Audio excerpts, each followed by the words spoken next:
Ang aking asawa, si Marco, at ang aking biyenan, si Elena, sila ang sumira sa akin. Sa harap ng lahat, sinabihan nila akong isa lang akong walang kwentang asawa. Walang ambag. Walang alam. Habang pinag-aagawan nila ang Castillo Disenyo, ang kumpanyang pinundar ng aking ama, na para bang isang kayamanan na sa kanila. Hindi nila alam, ang bawat luha ko ay isang pangako. Hindi ko hahayaang sa kanila mapunta ang lahat. Ako si Alondra, 35 taong gulang, isang taga-disenyo. At ngayon, ako ay nakaluhod sa gitna ng grand lobby ng Castillo Disenyo. Ang sahig na gawa sa puting marmol ay malamig. Nananakit ang lamig sa manipis na tela ng aking pantalon, tumatago sa balat, hanggang sa kaibuturan ng aking mga buto. Ngunit wala ito sa lamig ng mga mata ng babaeng nakatayo sa aking harapan. 3 oras na. Manhid na ang aking mga tuhod. Ang aking likod, pagod na sa pagpapanatili ng posisyon ng kahihiyan. Daan-daang empleyado ang dumaraan. Naririnig ko ang tunog ng kanilang mga takong, ang kanilang mga bulungan, ang kanilang mga tingin. Mga tingin na puno ng awa, pagtataka, at kung minsan, paglibak. Pakiramdam ko, para akong isang hayop sa sirko. Isang makasalanan na ipinaparada sa publiko. At ang direktor ng malupit na palabas na ito. Walang iba kundi ang aking biyenan. Si Ginang Elena Valeriano, ang makapangyarihang presidente ng Castillo Disenyo. Nakatayo siya sa tuktok ng hagdanan, nakahalukip-kip parang isang reyna. Minsan, titingnan niya ako, at isang ngiti ng kasiyahan ang mabubuo sa kanyang mga labi. Sa tabi niya, nakatayo ang aking asawa. Si Marco. Nandoon siya, matangkad at gwapo sa kanyang Armani suite, ngunit nakayuko. Nakatago sa likod ng kanyang ina, parang isang maliit na bata. Hindi niya ako magawang tingnan ng diretsyo. Ang kanyang mga mata, laging umiiwas, nagpapanggap na abala sa kanyang tablet. Nagpapanggap na hindi nakikita ang sakit at kahihiyan ng babaeng kasama niya sa loob ng 5 taon, ang dahilan ng lahat ng ito. Isang maliit na pagkakamali sa trabaho. Kaninang umaga, sa pagpapakilala ng bagong koleksyon, nagkaroon ng technical glitch sa presentation. Isang maliit na problema na agad ko namang naayos. Ngunit para kay Elena, ito ay isang kasalanang walang kapatawaran. Pagkatapos ng lahat, dahan-dahan kong inilabas ang aking telepono mula sa bulsa. Lahat ay napahinto. Maging si Marco, napakunot ang noo, tila pipigilan ako. Ngunit huli na ang lahat. May isang numero akong tinawagan. Isang beses lang itong tumunog bago sinagot. Hindi na kailangan ng pagbati. Nagsalita ako. Hindi malakas, hindi mahina. Ang bawat salita, malinaw at matatag. Ginoong Eduardo, ipagpatuloy. Ang plano, Gizi. Isang nakakabinging katahimikan ang bumalot sa buong lobby. Si Marco, sinubukan agawin ang telepono. Baliw ka na ba? Bulong niya. Ngunit si Elena, matapos ang ilang segundo ng pagkabigla, ay humalakha. Isang tawa na puno ng pagmamataas at paghamak. Plano, Divi. Sino ang tinatakot mo, bata? Sino si Ginoong Eduardo? Nababaliw ka na ba sa kaluluhod? Hindi niya alam. Iyon na ang kanyang huling mga tawa bilang presidente. Dahil may paparating na bagyo. At nasa pintuan na ito ng Castillo Disenyo, 10 taon na ang nakalipas. Sa kama ng ospital, hinawakan ng aking ama, si Cesar Castillo, ang aking kamay. Siya ang nagtatag ng Castillo Disenyo. Mahina na ang kanyang boses, ngunit malinaw pa rin. Sa tabi ko, naroon si Elena, ang kanyang matalik na kaibigan, at si Ginoong Eduardo Reyes, ang kanyang kanang kamay. Alondra, anak ko, sabi niya. Ang Castillo Disenyo, ito ang buhay ko. Iiwan ko ito sa iyo. Ang 70% ng aking shares sa kumpanya, sa iyo lahat iyon. Ikaw ang magiging majority shareholder. Ako ay bagong tapos pa lang sa kolehiyo. Napakabata. Napakalaking responsibilidad. Tumingin siya kina Elena at Ginoong Eduardo. Ngunit bata pa ang anak ko. Elena, pansamantala, ipagkakatiwala ko sa iyo ang posisyon ng presidente. Pamunuan mo ang kumpanya para sa akin. Ngunit tandaan, iniingatan mo lang ang pwesto para sa aking anak. Ikaw, Eduardo, manatili ka sa tabi niya.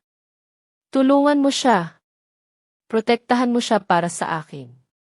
At mayroon siyang huling hiling sa akin. Anak, ayokong ipaalam mo ang iyong pagkakakilanlan. Magsimula ka bilang isang ordinaryong taga-disenyo. Matuto ka sa sarili mong karanasan. Kapag hinog ka na, kapag kaya mo nang dalhin ang legacy na ito, saka ka umupo sa silya ng presidente. Isang pangako. Isang pangako ng karangalan. Umiyak si Elena. Nangako siyang ituturing ako na parang tunay na anak. Si Ginoong Eduardo, tahimik na tumango, at ako, nangako ako kay ama. Natatanggapin ko ang hamon. Maging isang tagapagmana sa anino. Hindi ko akalain na ang pangakong iyon ang magiging simula ng isang mahabang paglalakbay sa gitna ng kasakiman at panlilinlang. Pagkatapos ng pagkamatay ni ama, tinupad ko ang aking pangako. Isinantabi ko ang aking pagkakakilanlan bilang tagapagmana at nagsimula ng bagong buhay bilang si Alondra, isang ordinaryong taga-disenyo sa Castillo Disenyo. Nakatira ako sa isang maliit na apartment. Sumasakay ng bus papunta sa trabaho. Walang sinuman sa kumpanya, maliban kay Ginoong Eduardo, ang nakakaalam ng aking tunay na pagkatao. Ang mga araw na iyon, kahit mahirap, ay puno ng kahulugan. Nabuhay ako para sa aking hilig. Malaya akong lumikha. Ang aking mga disenyo, kahit hindi nakapangalan sa akin, tuwing lumalabas sa entablado at hinahangaan ng lahat, nararamdaman ko ang isang tahimik na kaligayahan. Si Elena, sa mga unang taon, ay gumanap ng maayos bilang pansamantalang presidente. Iginagalang niya ang aking opinyon sa mga malikhaing bagay at laging kumukonsulta kay Ginoong Eduardo sa mga desisyon sa negosyo. Maayos ang takbo ng kumpanya, maaaring nagpatuloy sana ang lahat ng payapa kung hindi dumating si Marco, siya ang kaisa-isang anak ni Elena. Kakabalik lang mula sa pag-aaral sa Estados Unidos. Inilagay siya ng kanyang ina bilang marketing head.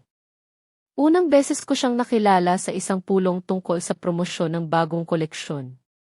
Matangkad, gwapo, magaling magsalita, at may ngiti na kayang tunawin ang puso ng sinumang babae, naakit siya sa aking mga ideya. Matapang at malikhain, sabi niya. Pagkatapos ng pulong, lumapit siya. Ako si Marco. Ang galing ng mga ideya mo kanina. Doon nagsimula ang lahat. Mga kape pagkatapos ng trabaho. Walang katapusang usapan tungkol sa moda, sining at mga pangarap. Ipinakita sa akin ni Marco ang isang ibang mundo. Isang mundo ng romansa, ng matatamis na salita. Ako, isang babaeng ang alam lang ay trabaho at ang anino ng aking ama ay mabilis na nabihag, nahulog ako. Isang unang pag-ibig na dalisay at matindi. Akala ko, natagpuan ko na ang aking kapareha.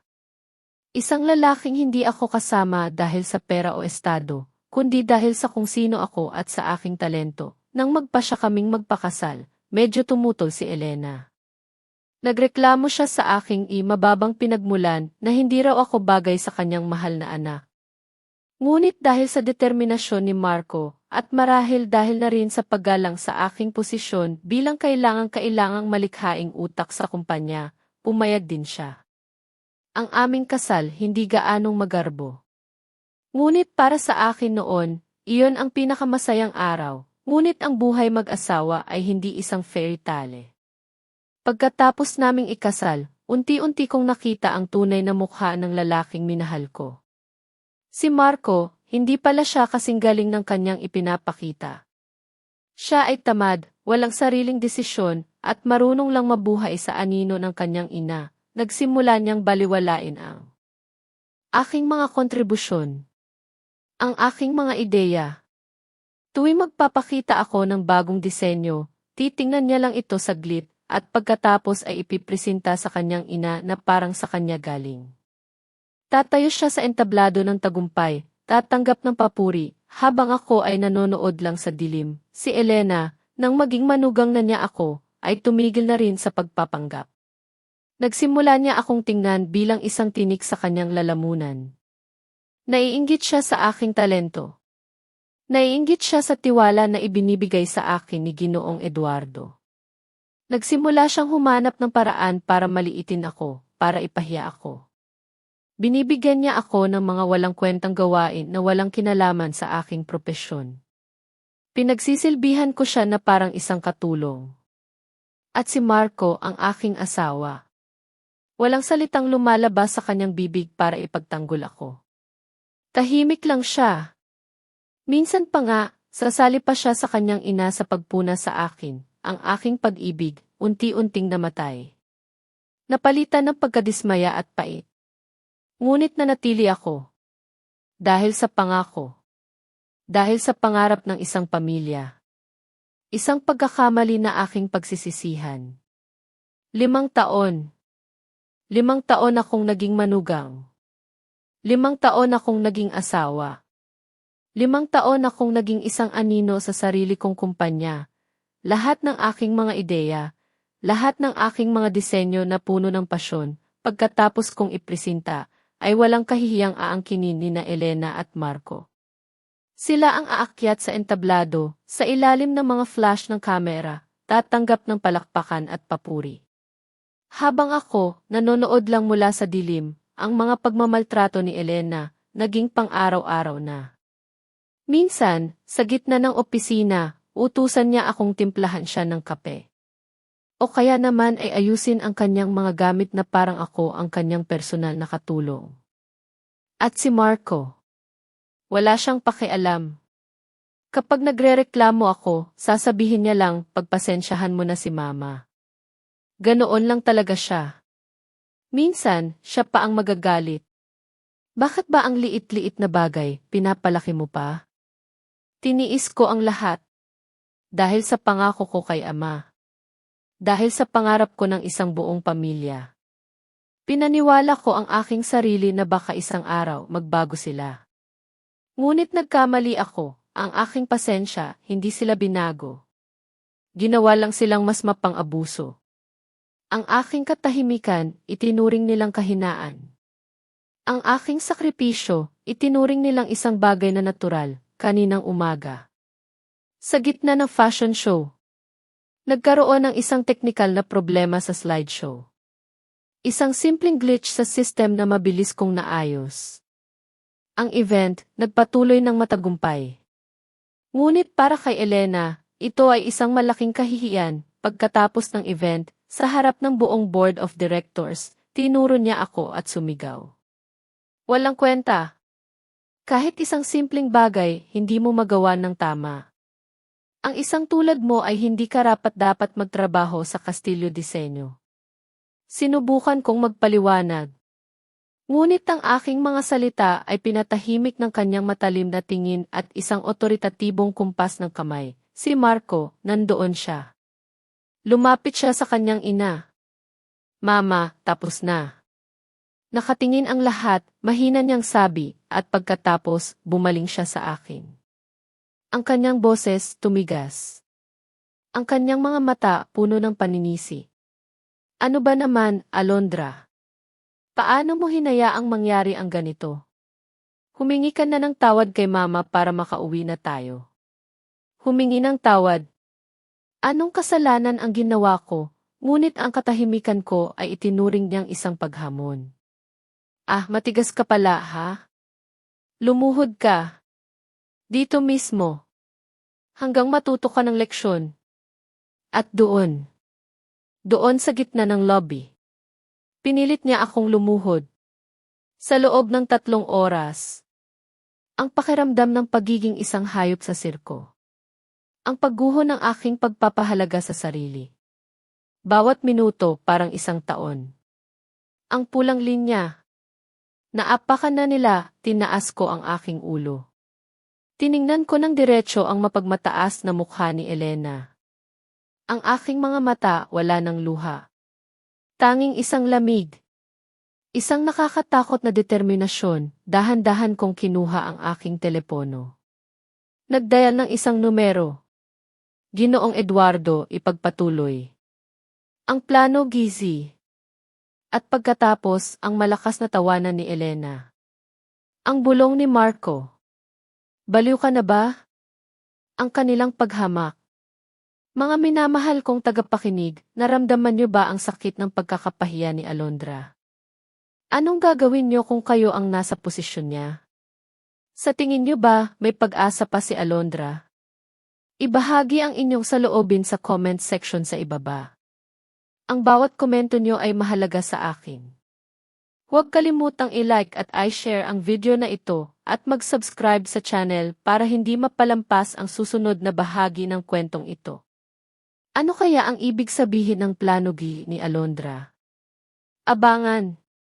Nagpatuloy ang tawanan ni Elena. Malakas at matinis.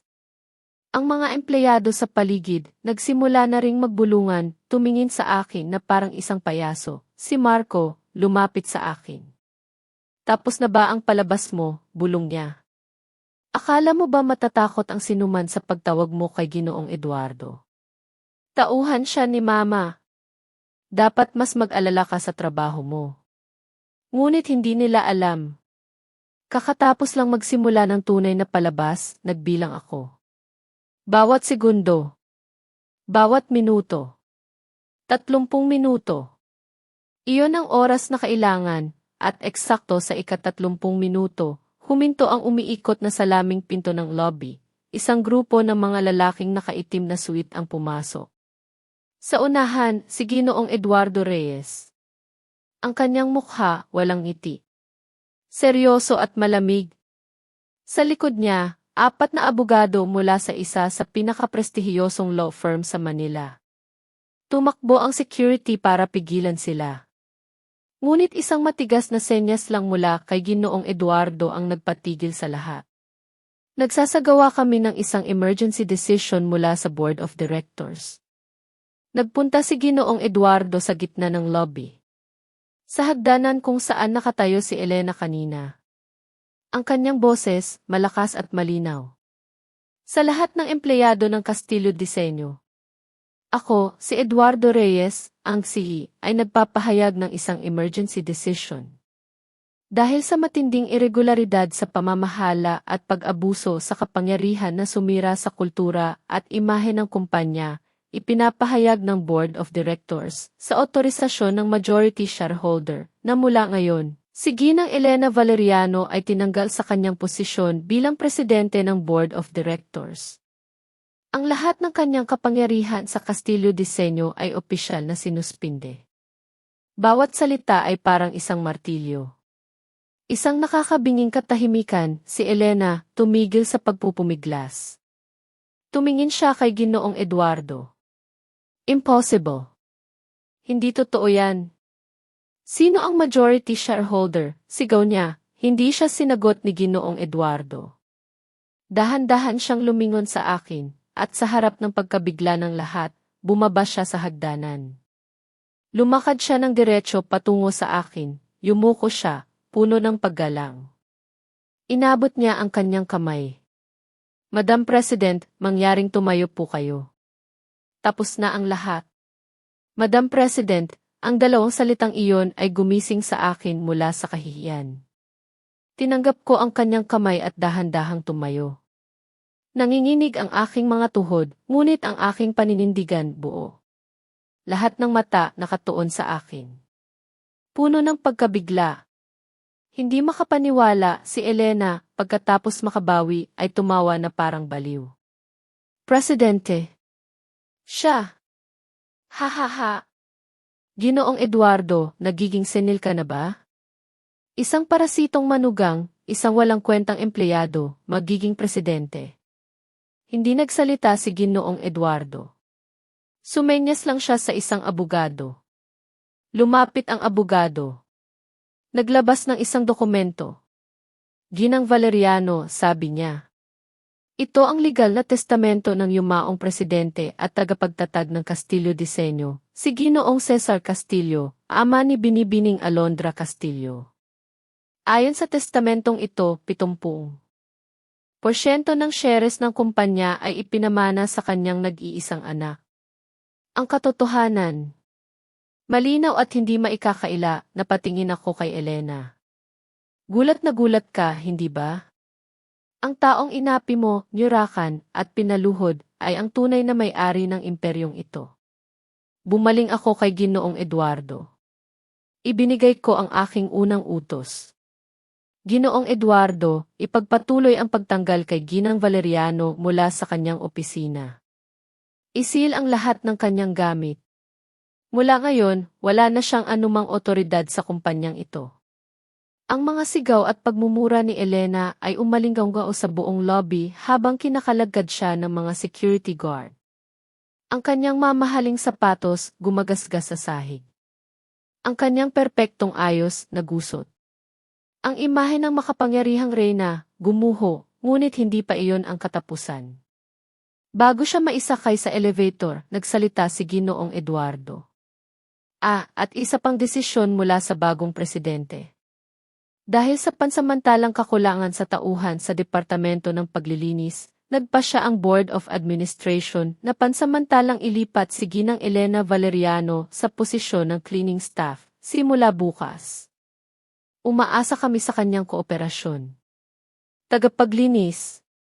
Mula presidente, naging tagapaglinis, ang mga mata ni Elena, nanlaki sa sobrang gulat at kahihiyan. At pagkatapos, nawalan siya ng malay sa bisig ng mga gwardya. Kinabukasan, hindi ko siya pinuntahan. Ngunit ang balita, mabilis kumalat. Si Elena, nakasuot ng uniforme ng tagapaglinis. Sa madilim at basa-basang basement. Nagpupumilit na hawakan ang walis at mop.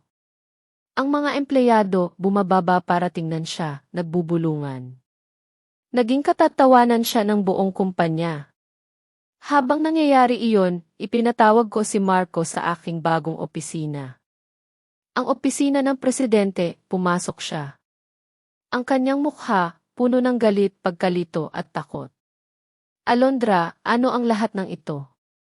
Anong ginawa mo sa aking ina? Umupo ako ng mahinahon sa silya ng presidente. Ginoong Valeriano, malamig kong sabi.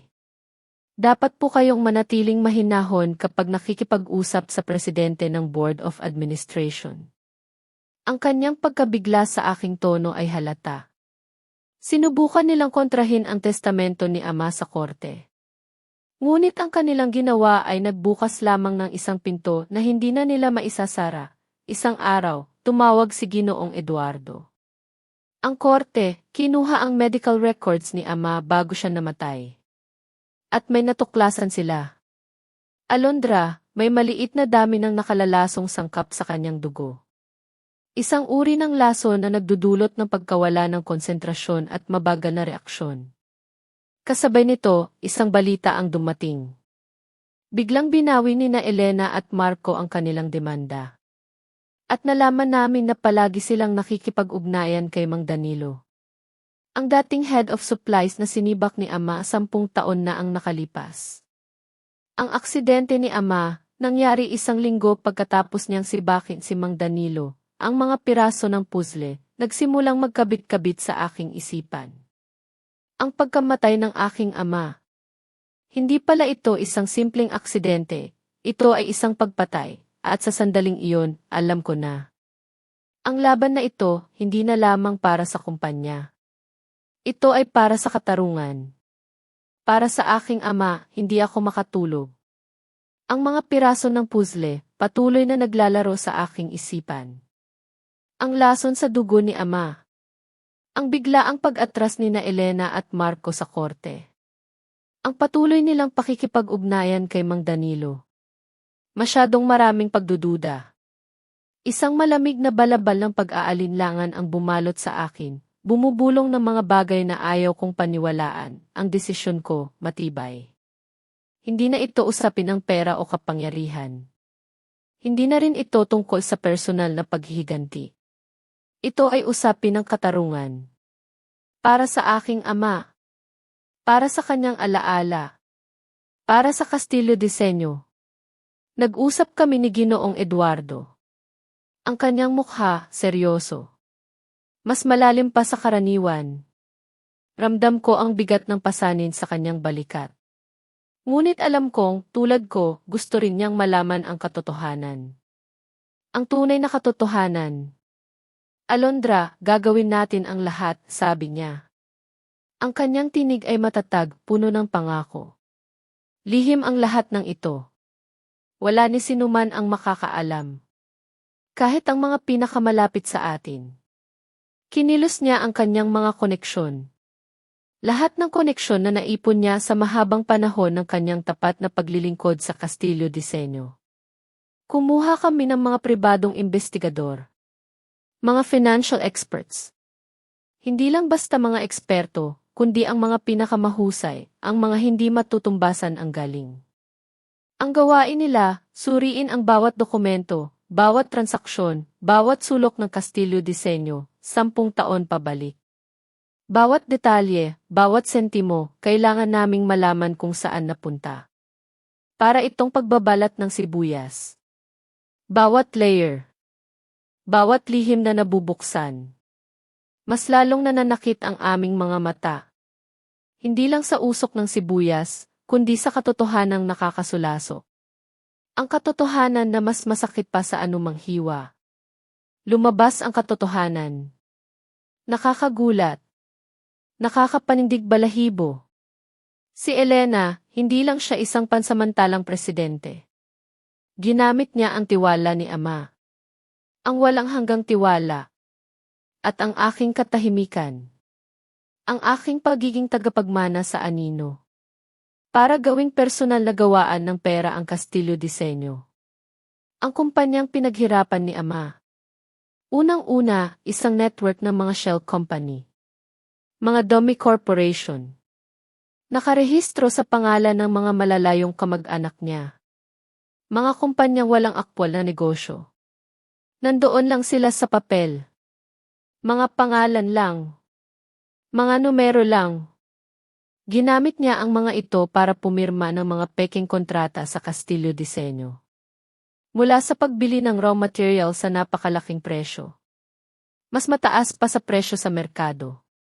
Hanggang sa mga marketing campaigns na hindi naman nagaganap. Mga ghost campaigns. Mga kampanya na naglalabas ng pera, ngunit walang aktwal na serbisyo. Walang produkto. Daan-daang milyong pesos ng kumpanya ang nalinis. Para itong maruming tubig na dumaan sa isang butas-butas na salaan. Unti-unti. Malinis. Pagkatapos, direktang napunta sa kanyang bulsa. Sa kanyang mga personal na account. Ang dugo at pawis ng kumpanya, naging kanyang kayamanan. Pangalawa, ang walang kahihiyang pagnanakaw sa pondo.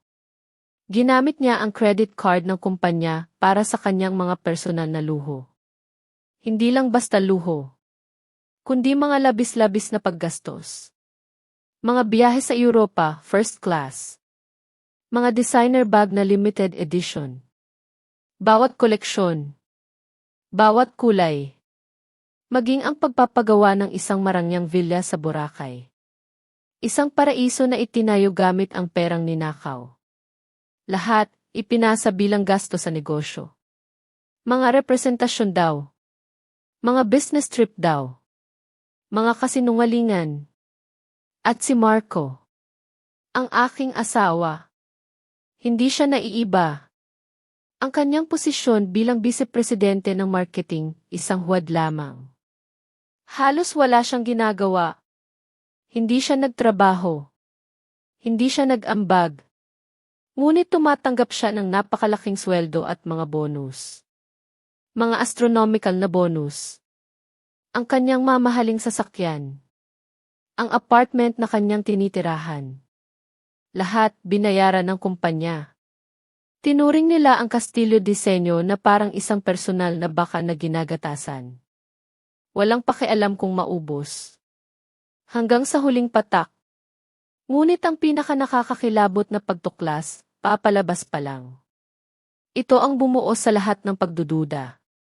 Ang nagbigay ng kulay sa madilim na larawan. Sinubaybayan ng mga investigador si Mang Danilo, ang dating head of supplies. Lumabas, hindi siya umalis ng Manila. Nagtayo siya ng isang maliit na kumpanya ng transportasyon. Isang maliit na negosyo na hindi magtatagal. At ang kanyang pinakamalaking kliyente, walang iba kundi ang mga dummy company ni Elena. Isang koneksyon na hindi aksidente. At pagkatapos, isang recording. Isang simpleng recording. Mula sa security camera ng isang coffee shop, sa recording kahit hindi ganoon kalinaw ang audio. Ngunit sapat na para marinig namin ang boses ni Elena. Puno ng takot. Puno ng pagkabahala. Mang Danilo, nakikiusap ako. Nangyari na iyon 10 taon na ang nakakaraan. Hayaan na lang natin. Bibigyan kita ng lahat ng perang gusto mo. Manahimik ka lang. Huwag mong sabihin ang kahit ano. Ang katotohanan. Nabunyag na. Malinaw na parang sikat ng araw. Ngunit mas malamig pa sa gabi ang pagkamatay ni Ama. May kinalaman nga sila. Ngayon, malinaw na ang lahat. Marahil, natuklasan ni Ama ang pagnanakaw ni Mang Danilo at Elena. Isang malaking network ng katiwalian. At sila, umaksyon para patahimikin siya. Para mapanatili ang kanilang mga lihim, ang aksidente. Hindi isang pagkakataon. Hindi isang trahedya. Ito ay isang pinlano na pagpatay. Isang malamig. Isang walang puso.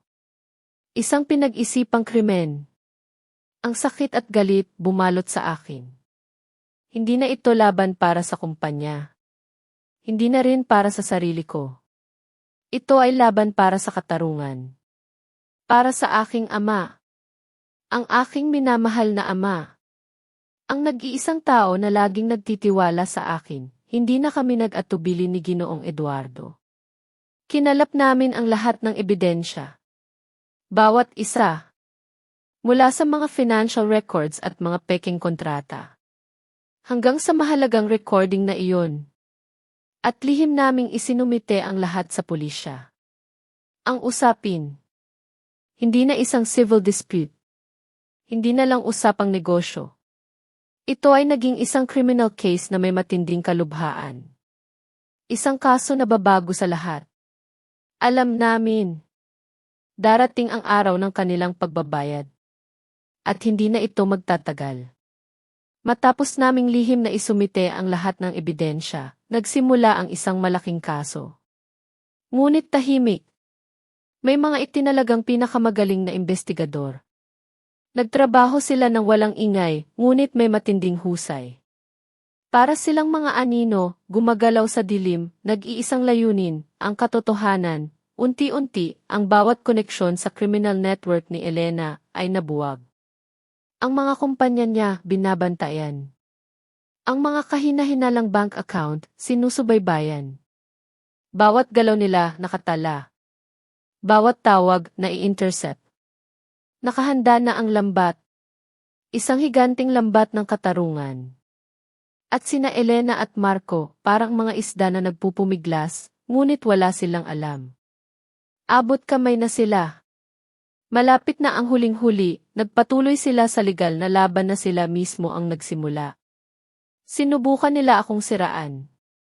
Sinubukan nilang pagtakpan ang kanilang mga kasinungalingan. Ngunit hindi nila alam, isang mas matinding hatol ang naghihintay sa kanila. Isang hatol na hindi nila matatakasan. Samantala, kami ni Ginoong Eduardo, kasama ang aming mga abogado at ang lihim na suporta ng pulisya, ay inihanda ang huling bahagi. Isang palabas para tapusin ang lahat. Isang malaking dulaan, sinadya naming magpakalat ng maling impormasyon. Mga bulong-bulungan. Na may internal conflict sa kumpanya.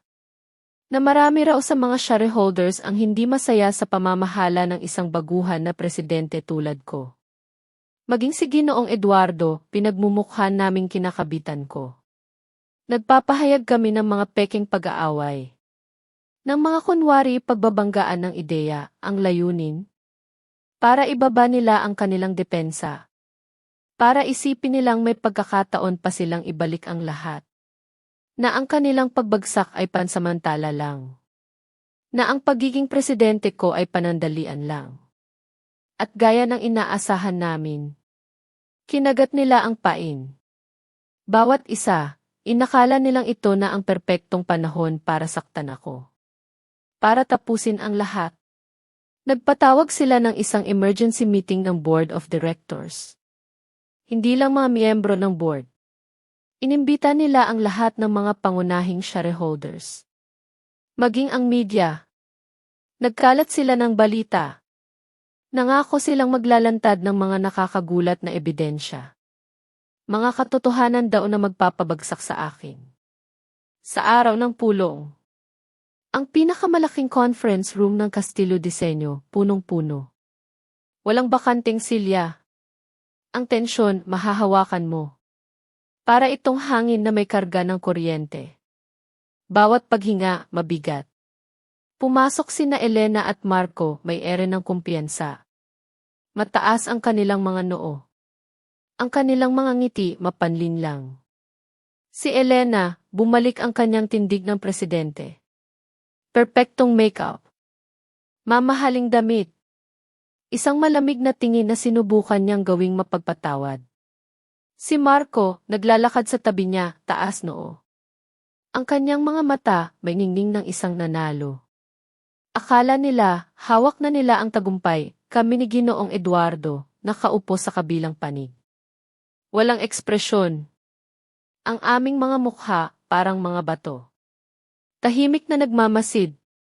Hinihintay ang tamang oras, nagsimula ang pulong. Si Elena ang unang nagsalita. Tumayo siya. Ang kanyang tinig, puno ng drama. Isang talumpati na pinaghandaan ng matagal. Nagkwento siya tungkol sa kanyang mga merito sa Castillo Diseño. Kung gaano siya naghirap sa loob ng 10 taon. Ang kanyang sakripisyo. Ang kanyang dedikasyon. Pagkatapos, nagsimula siyang umatak sa akin. Mga Ginoo at ginang, nagkamali ako ng magtiwala sa isang taong may pusong lobo, tulad ni Alondra. Pinagsamantalahan niya ang aking pagmamahal. Ang pagiging inosente ng aking anak. At pagkatapos ay gumamit ng peking testamento, kasama si Ginoong Eduardo, para agawin ang kumpanya.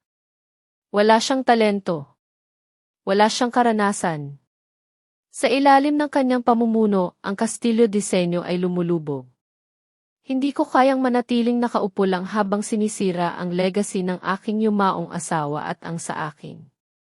Nagsalita siya ng may damdamin. Napakagaling niyang aktres. Pinunasan pa niya ang kanyang peking luha. Umiiyak daw siya para sa kumpanya. Umiiyak daw siya para sa legacy ni Ama. Pagkatapos, si Marco naman.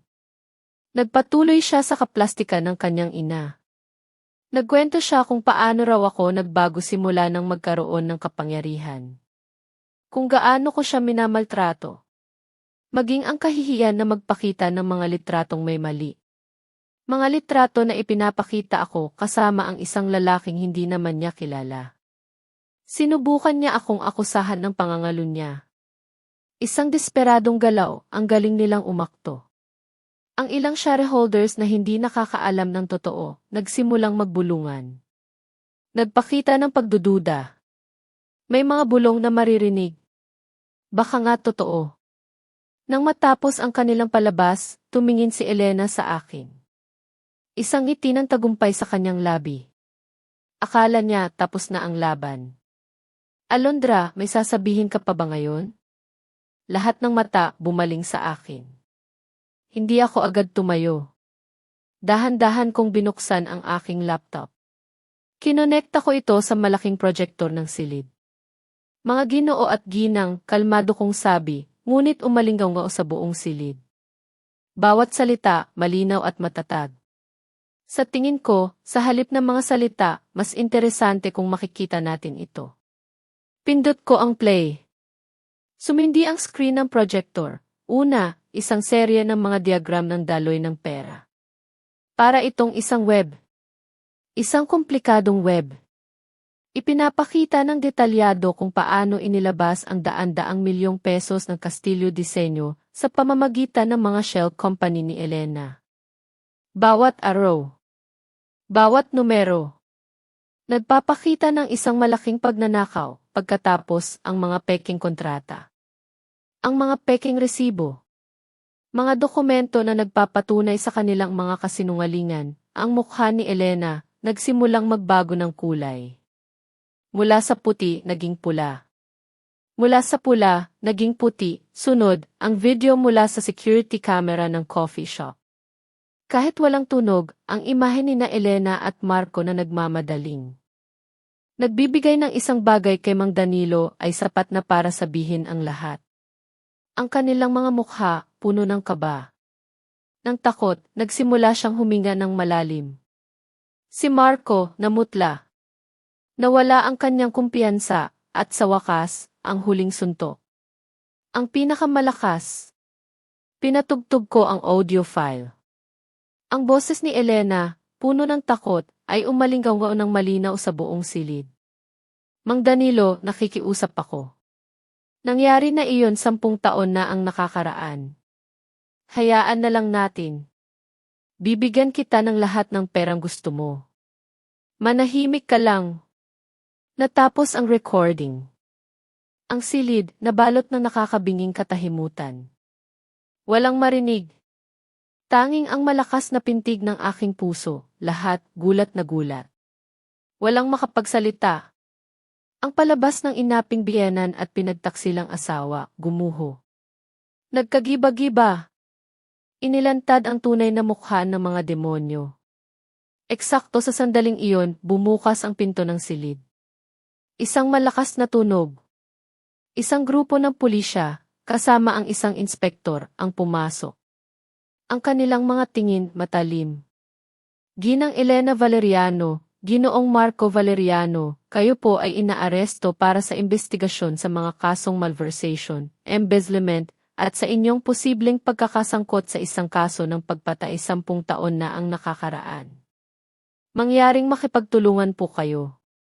Ang mga di maikakailang ebidensya na ilantad na. Wala na silang kawala. At ang katarungan, sa wakas ay dumating, sina Elena at Marco, sinubukan pang magpumiglas. Ngunit wala na. Ang mga pulis, mabilis na kinilos sila. Pinusasan. Iginapos. At dahan-dahang kinakalagkad palabas. Sa harap ng gulat na tingin ng lahat. Mga minamahal kong tagapakinig, kung kayo'y nakikinig pa rin hanggang dito, pakitulungan po ako at mag-comment ng numero 1 sa ibaba.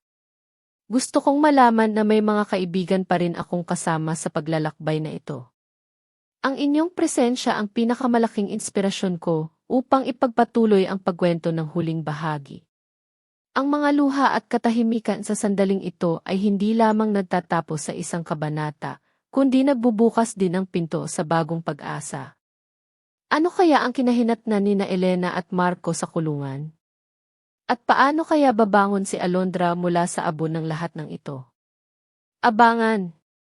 Pagkatapos ng kaganapan na iyon, gumuho ng tuluyan ang artipisyal na imperyo ni na Elena at Marco.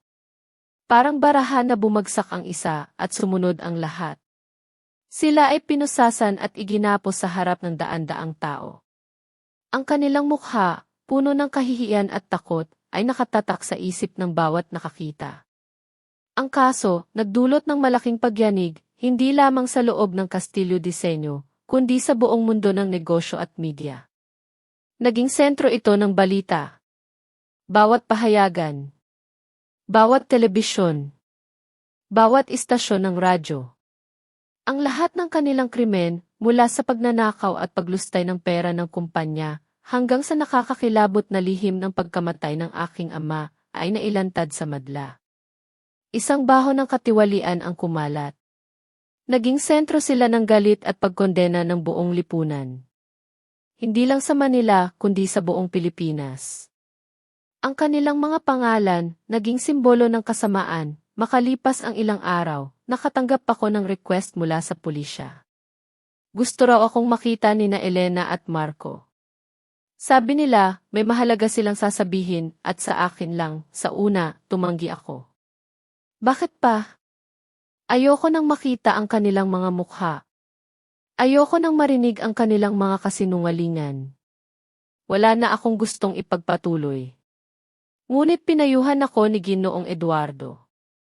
Dapat kang pumunta, Alondra. Marahil, ito na ang huling pagkakataon. Pumunta ka para isara ng tuluyan ang kabanatang ito. Para makapagpatuloy ka ng may kapayapaan sa iyong buhay. Huwag mong hayaang ang nakaraan ay manatiling bukas na suga. Sinunod ko siya.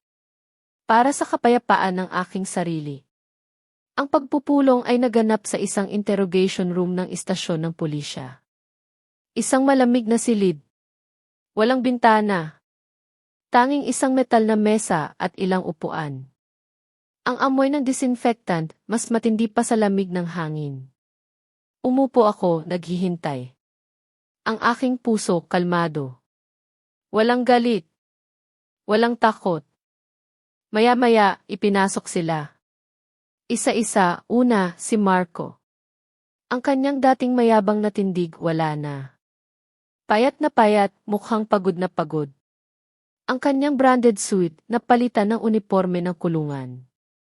Ang kanyang buhok, gusot. Ang kanyang mga mata, malalim ang biloy. Hindi na siya ang Marco na nakilala ko. Hindi na siya ang Marco na inibig ko. Isa na lang siyang pathetic na talunan. Umupo siya sa silya sa aking harapan. Ang kanyang ulo nakayuko. Hindi siya naglakas loob na tumingin sa aking mga mata. Ang kanyang mga kamay nakakuyom sa ilalim ng mesa. Alondra, ang kanyang boses, paos at mahina. Halos hindi ko na marinig. Nagkamali ako. Nananatili akong tahimik. Hindi ko kailangan ang kanyang paghingi ng tawad. Huli na ang lahat. Alam kong huli na ang lahat para sabihin ito, ang hikbi niya. Ang kanyang mga balikat nanginginig. Ang aking ina. Ang pera. Lahat ng kasalanan ko. Humihingi ako ng tawad, Alondra. Patawarin mo ako sa lahat. Sumandal siya sa mesa. Para siyang bata na umiiyak sa kanyang mga pagkakamali. Tiningnan ko siya. Wala akong awa. Wala akong galit. Tanging isang malalim na kawalan sa loob. Ang mga alaala para itong uso. Wala na akong nararamdaman. Patawarin mo ako, Alondra. Tinaas niya ang kanyang ulo. Ang kanyang mga mata namumula. Nagmamakaawa. Puno ng pag-asa. Nangangako ako kapag nakalabas ako ng kulungan, magsisimula ako ulit. Babayaran kita. Babayaran? Nagsalita ako sa wakas. Ang aking boses, malamig na parang yelo. Hindi ko na siya kinikilala. Ano ang ipambabayad mo sa akin, Marco? Maaari mo bang ibalik ang 5 taon ng kabataan na nawala ko? Maaari mo bang ibalik ang tiwala na niyurakan mo? Ang pagmamahal na akala ko ay totoo. Nagpatuloy ako, ang bawat salita ay parang isang patak ng yelo. At higit sa lahat, Marco, maaari mo bang ibalik ang aking ama? Ang huling tanong ko ay parang isang matinding suntok. Isang saksak sa kanyang konsensya. Nanigas siya, nakanganga, walang masabi. Ang kanyang mga mata, punong-puno ng pagkabigla at takot. Hindi ka lang masamang asawa, Marco. Higit pa doon. Ikaw ay kasabwat sa isang krimen. Isang malaking krimen. Nagpatuloy ako. Ang aking boses tumigas. Alam mo ang lahat. Alam mo ang lahat ng ginagawa ng iyong ina. Ngunit nanahimik ka. Ang iyong katahimikan ay isa ring krimen. Hindi ka karapat-dapat sa aking kapatawaran. Ni sa aking ama. Ni sa Diyos. Tumayo ako. Wala na akong sasabihin. Tapos na ang pag-uusap. Gamitin mo ang natitirang bahagi ng iyong buhay sa kulungan para magsisi. Iyan lang ang tanging magagawa mo. Tumalikod ako. Iniwan ko siya doon, nag-iisa, nakaharap sa kanyang hindi na mababawing kasalanan. Ang kanyang mga hikbi humina. Sumunod na ipinasok si Elena. Mas miserable pa siya kaysa kay Marco. Ang kanyang buhok, ganap ng puti. Ang kanyang mukha, payat na payat, gusot. Malalim ang kanyang mga mata. Hindi na siya ang otoritatibong presidente noon. Hindi na siya ang reyna ng fashion. Isa na lang siyang matandang makasalanan na naghihintay ng kanyang hatol. Nang makita ako, hindi siya sumigaw. Hindi siya nagmura. Wala na ang kanyang kayabangan. Lumuhod siya sa sahig. Niyakap niya ang aking mga binti habang umiiyak. Ang kanyang mga luha bumabaha sa aking pantalon. Alondra, anak, ang kanyang boses, puno ng pakiusap. Nakikiusap ako, patawarin mo ako. Patawarin mo si Marco. Nagpakabaliw siya. Kasalanan ko ang lahat. Ang kasakiman ko. Patawarin mo ako, anak. Nakikiusap ako. Umatras ako. Iniiwasan ang kanyang pagdampi. Ang kanyang mga luha, hindi na nakakaapekto sa akin. Tumayo ka, Ginang Valeriano. Hindi mo ba sa tingin ay huli na para tawagin mo akong anak? Matagal na tayong hindi pamilya. Nakaluhod pa rin siya, tinaas ang kanyang mukha na puno ng luha.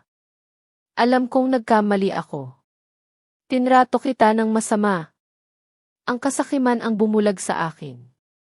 Ngunit mangyaring isipin mo ang nakaraan. Ang iyong ama, si Cesar. Ayaw niyang makitang ganito ang kanyang pamilya. Ang aking ama. Umiti ako ng may pait. May lakas pa rin kayong banggitin ang kanyang pangalan. Ang taong pinaslang ninyo ng inyong kasabwat. Ang taong pinagtaksilan ninyo. Ang taong ginawa ninyong instrumento ang kanyang kastilyo disenyo para yumaman. Wala kayong karapatang banggitin ang kanyang pangalan. Wala kayong karapatang saktan pa siya. Nanigas siya. Ang kanyang buo niyang katawan nanginginig. Ang kanyang mga mata puno ng takot. Wala siyang masabi. Pumunta ako ngayon, hindi para pakinggan ang inyong paghingi ng tawad, matatag kong sabi. Ang aking boses, malinaw. Hindi nag-aalinlangan. Pumunta ako para sabihin sa inyo na tapos na ang lahat. Magbabayad kayo sa lahat ng inyong ginawa. Hindi ito personal na paghihiganti. Ito ay katarungan. Ang katarungan para sa aking ama. Tumalikod ako at lumabas sa malamig na silid na iyon. Hindi ako lumingon. Hindi ko na kailangan, ang huling pagtutuos tapos na. Lahat ng utang at sama ng loob na bayaran na. Sa wakas, mula noon, ang kanilang buhay at ang akin, dalawang paralel na linya na hinding-hindi na muling magtatagpo, ang kaso sa Castillo Disenyo, naging malaking balita. Ang paglilitis, napanood ng lahat. Ang paglantad ng kanilang mga krimen, sunod-sunod. Lahat ng detalye. Lahat ng katotohanan. Ang kanilang mga kasinungalingan, unti-unting nabuksan. Si Mang Danilo, sa harap ng di maikakailang ebidensya, ay gumuho. Ang kanyang mga hikbi malakas. Inamin niya ang lahat. Ipinaliwanag niya kung paano siya inutusan ni Elena na dahan-dahang lagyan ng lason ang pagkain ni ama. Hindi para patayin agad, kundi para pahinain siya. Para mawalan ng konsentrasyon. Para magkaroon ng perpektong aksidente habang nasa business trip. Gusto niyang agawin ang Castillo Disenyo. At nagawa niya ito sa loob ng 10 taon. Ang pag-amin ni Mang Danilo parang bomba sa korte. Isang putok na yumanig sa lahat. Si Elena sumigaw. Hindi. Sinungaling ka. Traidor, itinanggi niya ang lahat. Inakusahan si Mang Danilo na isang traidor. Ngunit malinaw na ang lahat. Walang makapaniwala sa kanya. Si Marco, nang marinig ang krimen ng kanyang ina. Ang katotohanan sa likod ng pagkamatay ng taong laging niyang iginagalang na parang tiyo. Ang kanyang sariling ama. Ay ang kanyang amain. Tuluyang gumuho. Umupo lang siya sa bench ng akusado, nawawala ang tingin. Walang buhay. Marahil, sa sandaling iyon, nakita niya na ang tunay na ugali ng babaeng iyon. Ang demonyo na nagkunwari na ina. Ang nagtago sa likod ng kanyang ngiti, sa wakas, matapos ang ilang linggo ng matinding paglilitis, ibinigay ang hatol. Para sa serye ng malalaking krimen tulad ng malversation, embezzlement, at lalo na bilang mastermind sa pagpatay, si Elena Valeriano ay nakatanggap ng prisión permanente revisable o revidable perpetual imprisonment. Ang pinakamataas na parusa sa Pilipinas, si Marco, para sa complicity, concealment, at matinding kapabayaan na hinayaan ang kanyang ina na nakawin ang kumpanya, ay hinatulan ng 25 taon sa kulungan. Si Mang Danilo at ang iba pang sangkot, nakatanggap din ng kaukulang parusa sa kanilang mga krimen, ang martilyo ng hukom ay bumagsak. Isang tuyo at pinal na tunog na nagtapos sa isa sa pinakakomplikadong economic criminal cases sa mga nakaraang taon. Sa wakas, natapos na ang katarungan. Ang aking ama, mula sa langit, ay makakapahinga na ng payapa. Ako, nakaupo sa witness stand, umiyak ng tahimik. Hindi luha ng sakit, kundi luha ng paglaya. Isang pasanin na binuhat ko sa loob ng 10 taon. Isang kawalang katarungan laban sa aking ama. Sa wakas, natanggal na. Ang bigat, nawala. Ang Peking Imperyo, na binuo sa krimen at luha ng Castillo Diseño, ay tuluyang gumuho. Hindi para matapos, kundi para muling mabuhay. Ngayon, mayroon na kaming pagkakataon, ang Castillo Diseño. Ang obra maestra ng buhay ni Ama. Pagkatapos ng isang dekada sa kamay ng mga walang kakayahan at sakim, naging isang bulok na barko, puno ng butas. Dahan-dahang lumulubog sa gitna ng karagatan. Ang presyo ng pagpapabaya. Ang presyo ng kasakiman. Pagkatapos mismo ng hatol, bumagsak ang presyo ng shares ng kumpanya sa stock market. Para itong bato na nahulog sa ilalim ng dagat. Ang mga malalaking kasosyo, iyong mga nakatrabaho pa ni Ama, ay nagkansela ng kanilang mga kontrata ng maramihan. Hindi nila nais na maiugnay sa isang tatak na nabahira ng krimen. Isang mansa na mahirap alisin. Libo-libong manggagawa. Marami sa kanila ang matagal ng tapat. Nagsimulang mangamba. Nanganganib na mawalan ng trabaho bago pa magpasko. Ang mga bangko patuloy na nagpapadala ng mga abiso sa utang. Nagbabantang agawin ang lahat ng ari-arian ng kumpanya, ang Castillo Diseño, literal na nasa bingit ng pagkalugi. Ang pagbagsak ay nararamdaman sa bawat sulok. Marami. Maging ang aking pinakamalapit na tagapayo, kabilang si Ginoong Eduardo. Ang kanyang mukha, puno ng pag-aalala. Ang kanyang mga payo, practical. Alondra, marahil, mas mabuting ibenta na lang ang kumpanya. O kaya ay ideklara na lang ang pagkalugi para mabawasan ang mga mawawala. Ang pagsagit sa ngayon ay parang pagyakap sa isang malaking utang. Ang kanyang tinig may pagdududa. Mas mabuting ibenta na lang at bawiin ang kaunting kapital. Ngunit umiling ako. Dahan-dahan. Buo ang aking loob, hindi ko magawa. Ang Castillo Diseño, hindi lang ito isang kumpanya. Hindi lang ito isang negosyo. Ito ang legacy ng aking ama. Ito ang kanyang kaluluwa. Ang pawis at luha ng libu-libong manggagawa. Mga pangarap na itinayo niya. Hindi ko hahayaang mamatay ito sa aking mga kamay. Ito ay isang pangako. Isang pangako ng karangalan. Hindi lang sa kanya, kundi sa aking sarili, nagpasya akong manatili. At muling itayo ito mula sa abo. Para itong isang phoenix. Kailangang bumangon. Hindi naging madali ang daan. Sa simula, naharap ako sa hindi mabilang na hirap. Ang kawalan ng tiwala ng mga natitirang empleyado.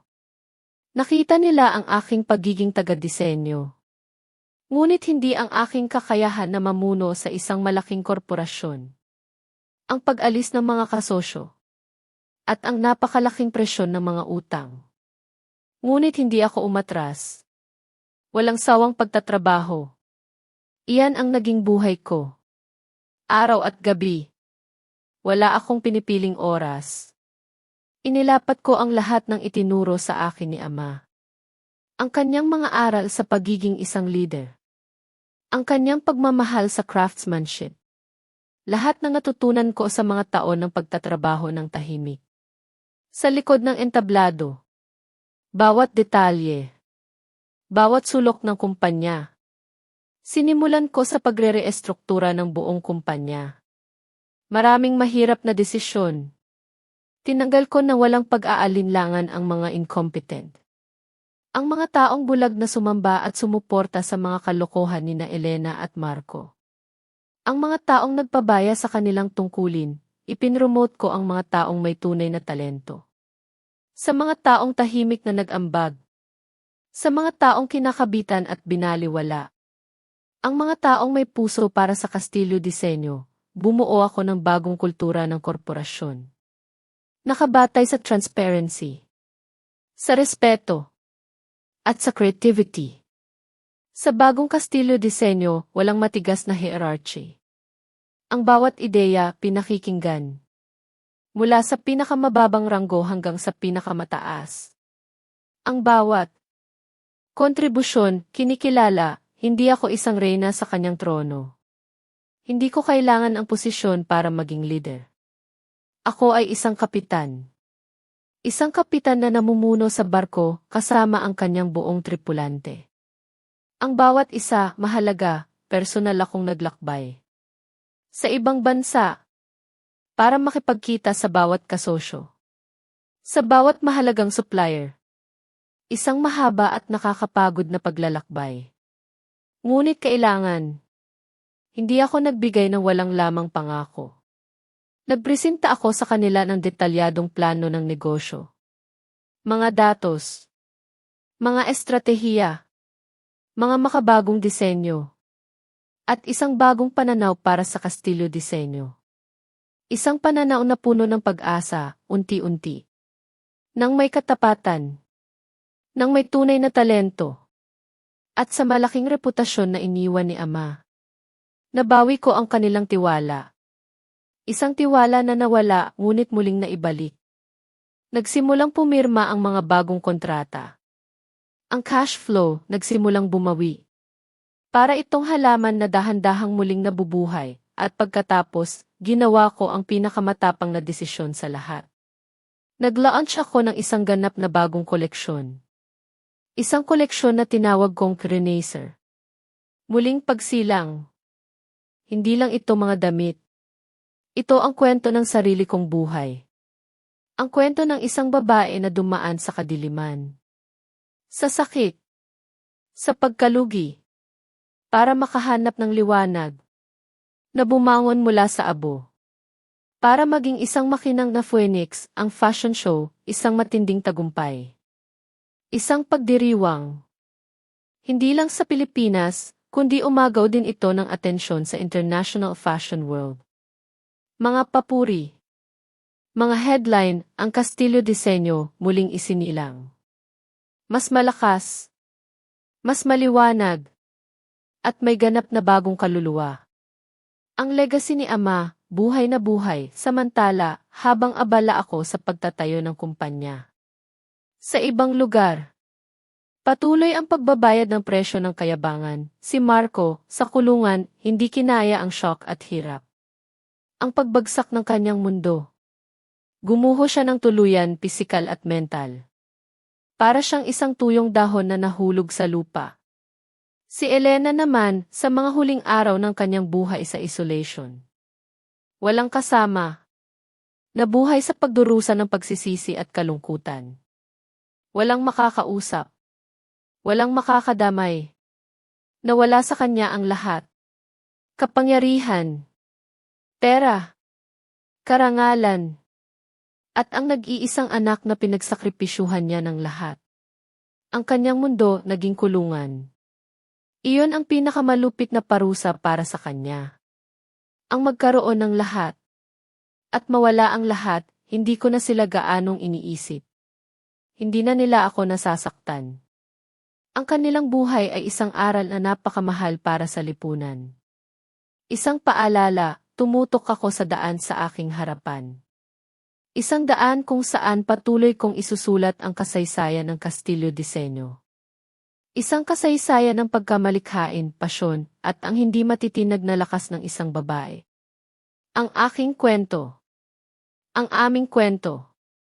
5 taon na ang lumipas. Ang bagyo sa Castillo Diseño, matagal nang humupa. Ang mga sugat, naghilom na. Ang mga alaala, naroon pa rin, ngunit hindi na masakit.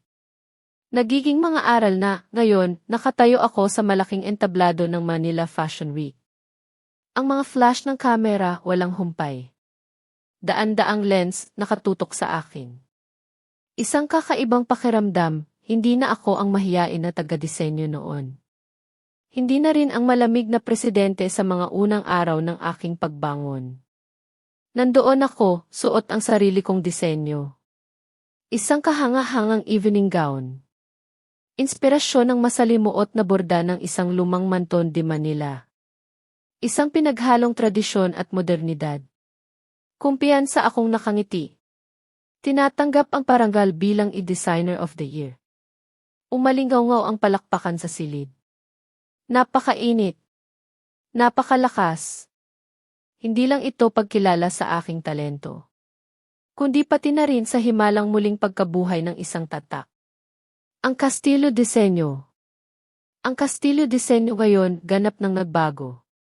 Hindi na lang ito isang pangalan sa moda ng Pilipinas, kundi isang tatak na may sariling boses sa European fashion map. Hindi kami sumusunod sa mga panandaliang uso. Hindi kami nagpapahabol sa mga pabago-bagong kalakaran, bumalik kami sa mga pangunahing halaga na itinatag ni Ama. Ang pagdiriwang ng kagandahan ng mga kababaihang Pilipino. Pinagsasama ang esensya ng aming kultura sa isang kontemporaryong touch. Ang Castillo Diseño hindi lang nagbebenta ng damit. Nagbebenta kami ng isang kwento. Isang pagmamalaki. Ang paglalakbay upang muling itayo ang Castillo Diseño mula sa abo, hindi naging madali. Sa simula, naharap ako sa kaguluhan ng malaking utang.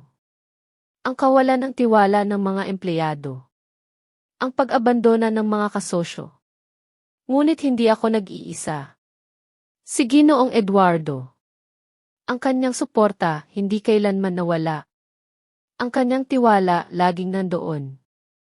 Ang mga tapat na kasamahan ni Ama. Maging ang mga empleyadong may talento na inapi ni Elena. Lahat kami nasa iisang barko. Nagtrabaho kami araw at gabi. Hindi dahil sa utos at takot, kundi dahil sa pagkakaisa at iisang pasyon. Binago ko ng tuluyan ang kultura ng kumpanya. Sa bagong Castillo Diseño, walang matigas na hierarchy. Ang bawat ideya, pinakikinggan. Mula sa pinakamababang ranggo hanggang sa pinakamataas. Ang bawat kontribusyon, kinikilala.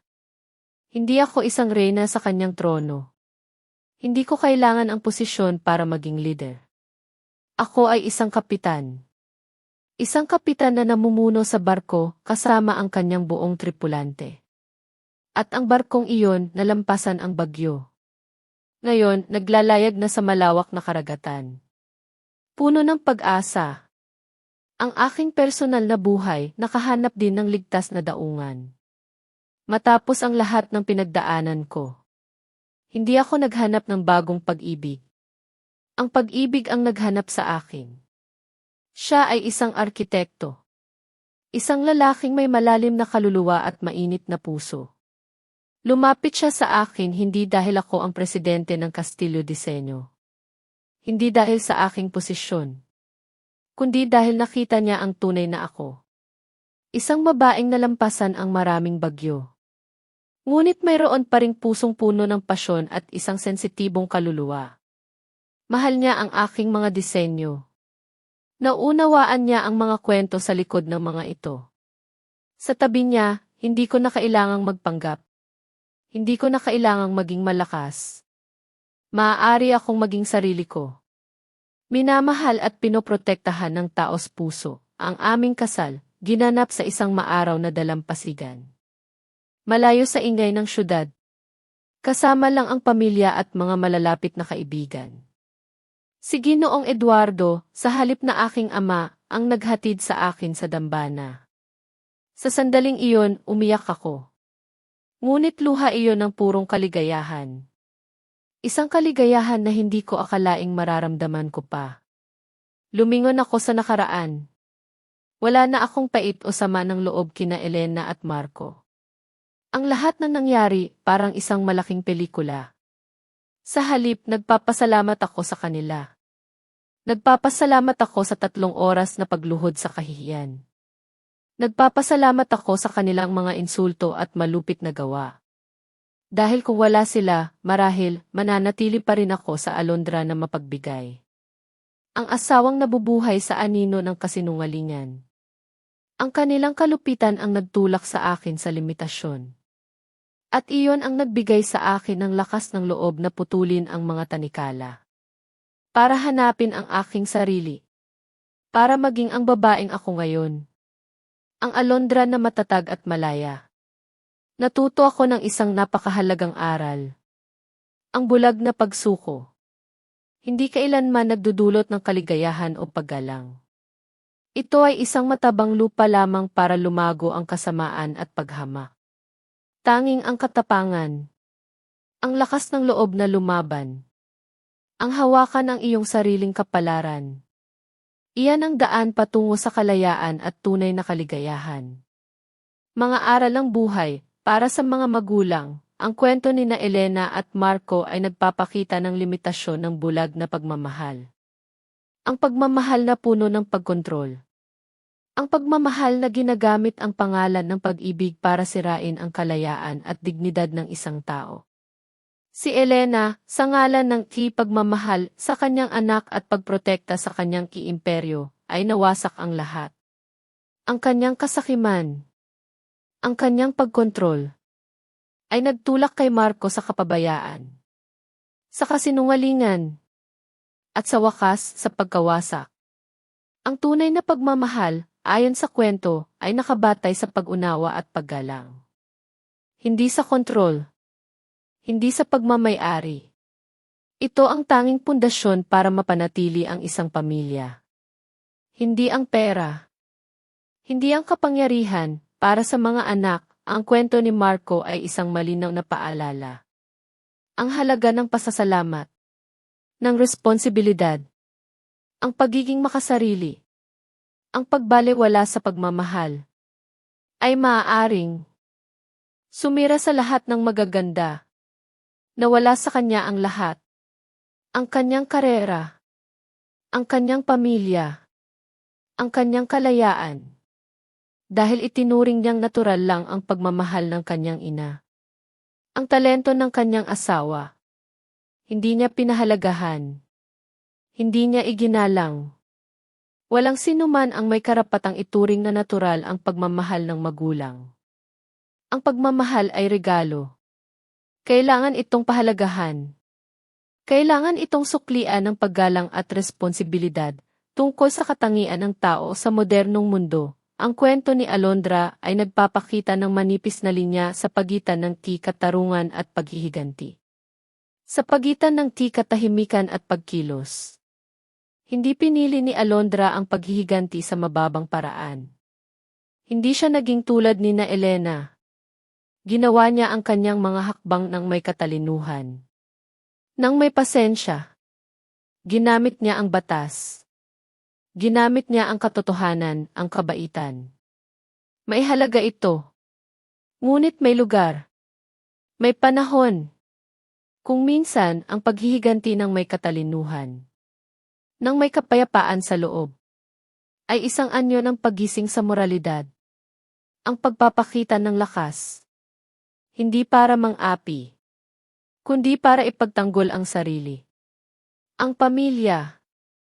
Ang katotohanan. Isang simoy ng hangin ang humihip. Nagdala ng alat ng karagatan at amoy ng sampag-ita. Huminga ako ng malalim.